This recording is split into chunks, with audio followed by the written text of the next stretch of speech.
충격이기 때문에 GDP 대비 4%에 해당하는 충격의 그 재정 정책의 기조의 변화 있다는 것은 굉장히 큰 충격인데 시장에서는 그냥 어떻게 되겠지 하고 있는데 사실은 올해 미국도 11월 달에 대통령 선거가 있고 또 그 선거가 끝나더라도 현재까지 예상은 행정부하고 어느 한 당이 행정부를 장악을 하겠지만 또 의회는 반대 당이 다수가 되는 그래서 지금 행정부와 의회 간의 여러 가지 어떤 타협을 만들기가 쉽지 않을 것이다.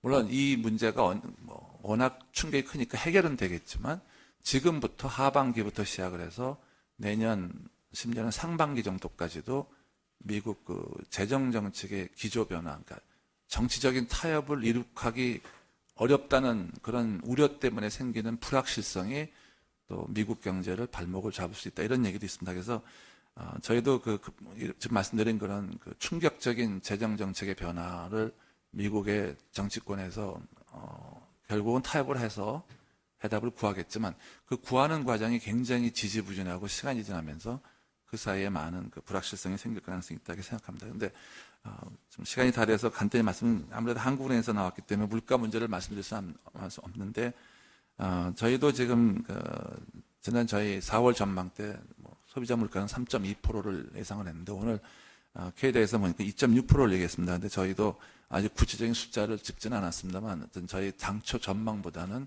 물가는 좀 안정될 가능성이 있습니다. 근데 다만 여기에 많은 함정은 있습니다.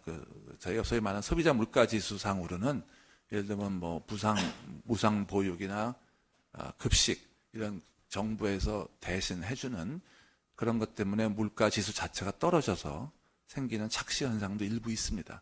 실제로 무상 보육이나 급식 같은 거는 돈을 누가 내느냐의 문제지 그런 재화에 대한 수요가 없어지는 건 아닙니다. 옛날에 개인이 사던 거를 돈을 내고 하던 거를 정부에서 내주겠다 하기 때문에 전반적인 경제 내 물가 압력은 계속 있습니다. 그래서 그걸 감안하면 지금도 물가 압력은 얼마 전에 최근 물가 2.5%, 2.6% 나옵니다만 그거를 감안하면 아직도 조정해서 보면은 예를 들면 무상 급식이나 이런 게 이루어지지 않았다는 전제하에서 다시 물가를 계산해 보면 지금도 한 3.2% 이렇게 나옵니다. 그래서 근데 다만 앞으로 세계 경제도 어려워지고 또 우리 경제도 조금 둔화될 가능성이 있기 때문에 물가 면에서는 그런 면에서 아직 큰 위험은 없다고 말씀드리겠습니다. 이상입니다.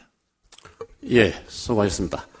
한 분이 이제 정부에서 오신 우리 신재윤 차관님 토론 듣고 그러고 서면 질의 두 분 나와 있는데 여기에 대한 답변 듣고 하는데 이 보니까 신재윤 차관님께서 답변하셔야 될 것 같아가지고 같이 소개를 해드리겠습니다.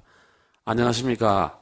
저는 상명대학교 불호교육과 서준원이라고 합니다. 청년 문제와 중소기업 문제에 대해서 질문 드리고자 합니다.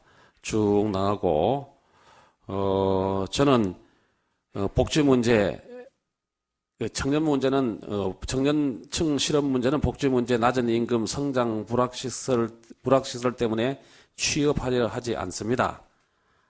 그 이유가 20대 청년이 IMF로 인해 청년들은 부모가 일자리를 잃고 도산하는 것을 본 세대이기 때문에 더 안정적이고 대우가 좋은 대기업으로만 진출하려고 합니다. 이를 볼 때 청년 실업 문제의 실질적인 해결책이 중소기업이라고 생각하기 힘듭니다.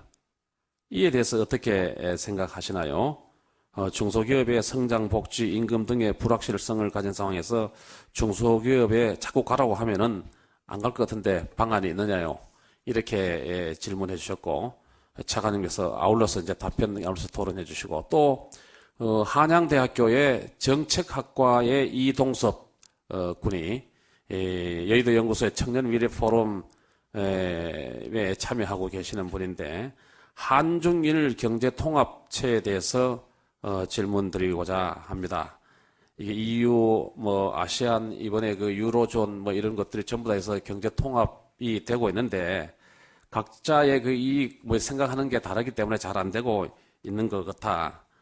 그런데, 그렇기 때문에 그리스 사태 이후에 한중일 화폐 통합의 움직임이 있었지만은, 현재는 잠잠해졌다.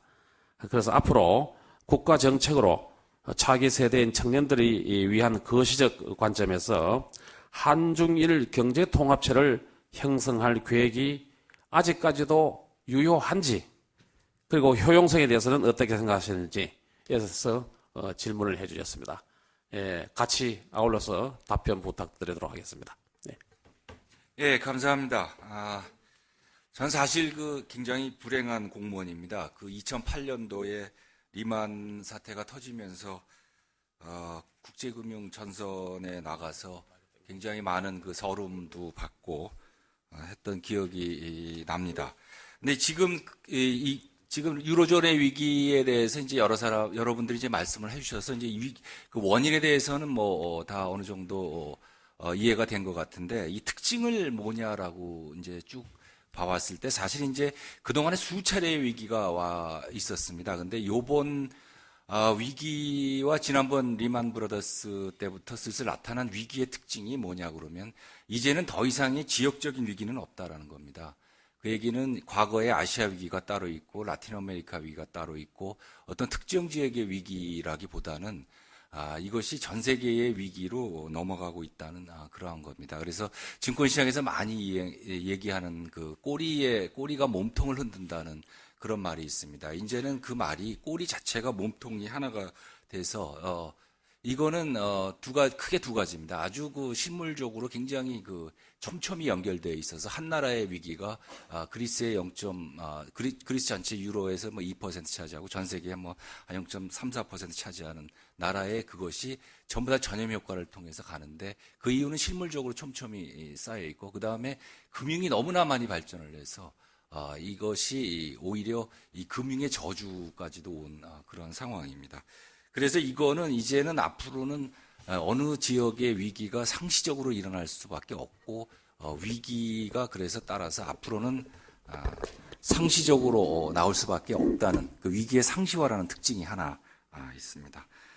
그래서 이 두 번째의 유로존의 위기는 우리가 지금 지적을 해보면 이것이 과연 유동성 위기냐 아니면은 근본적인 위기냐, 영어로 얘기해서 liquidity crisis냐 아니면은 solvency crisis냐라고 봤을 때, 간단히 얘기하면 이건 solvency crisis라고 봅니다. 왜냐하면 solvency crisis라는 거는 기본적으로 이 갚을 능력이 없다는 그런 거의 판단은 경상수지와 재정수지입니다. 이것이 마이너스가 됐다는 거는 결국 자기가 번 소득보다 쓴 게 많고 그 쓴 부분을 부채로 끌어왔기 때문입니다. 따라서 이 위기는 오래 간다는 그러한 상황입니다. 다만 리만 브라더스 때와 다른 거는, 리만 브라더스 때는 한꺼번에 충격이 왔기 때문에 전 세계의 금융적 위기와 실물적 위기가 동시에 나타났습니다. 즉 리만 브라더스 사건이 터지고 나서 모든 나라의 금융회사들은 전부 다 자기 대출을